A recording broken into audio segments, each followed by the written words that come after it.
But instead of going to a landfill, it's turned into electricity that will power streetlights, buildings, and a kitchen that preps meals for 800 people.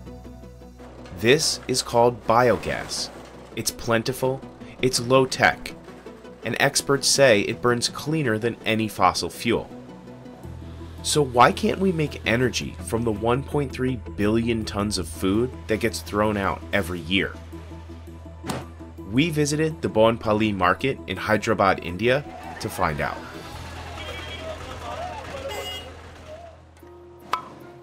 The first step is to chop up larger vegetables and load them onto a conveyor belt.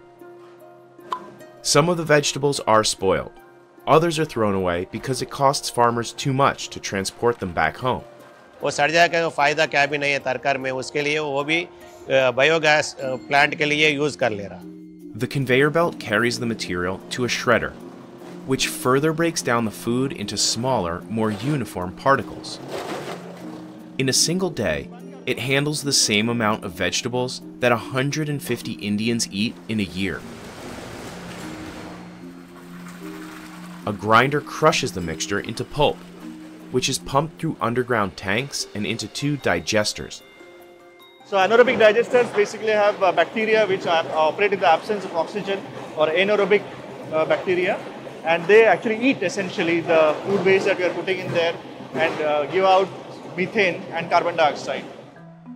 Any organic materials emit these planet-warming gases as they decompose. But the massive amount of food waste makes landfills the third largest source of human-caused methane emissions, just behind fossil fuels and agriculture. Burning biogas to make electricity is a way to harvest those gases before they enter the atmosphere.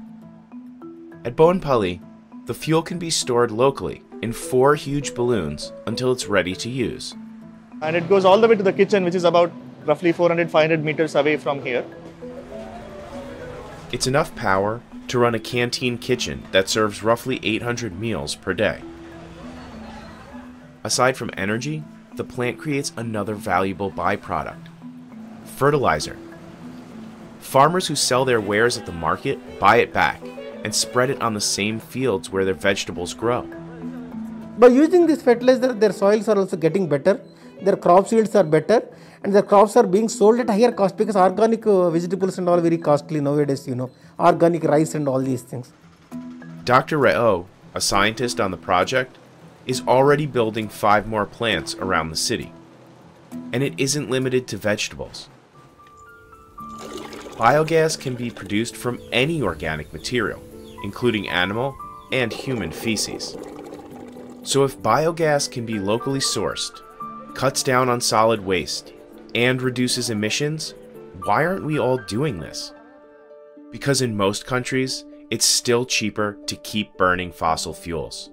In North America, biogas costs nearly 5 times more than natural gas.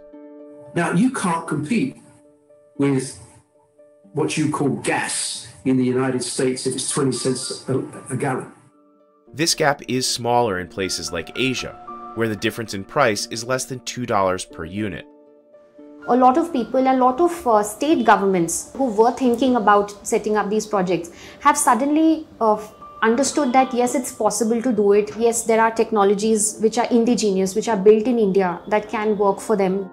The world's biggest biogas plant was recently built in Denmark, and new facilities are being built elsewhere in Europe and Africa. An Israeli company sells a product to make biogas in your backyard.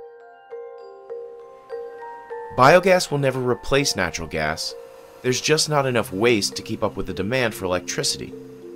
But it does something that natural gas can't. It helps reduce landfill waste. And it's a huge missed opportunity in the United States, which throws out between 30 and 40% of all food. Even the farmers who lose money when they can't sell their produce believe biogas is better than just throwing it away. सड़ गया तो माल बेच देना पड़ता, क्या करते नहीं बेचते, उन डालते उसमें वेस्टेज में वो अच्छा काम कर रहा है. And the engineers on the Boinpalli project are hopeful that its success will inspire others. So these projects have to happen, you know, for us to make life more sustainable, not just for ourselves, but for, let's say, in 20 years or 10 years down the line, the scenario needs to be a little better.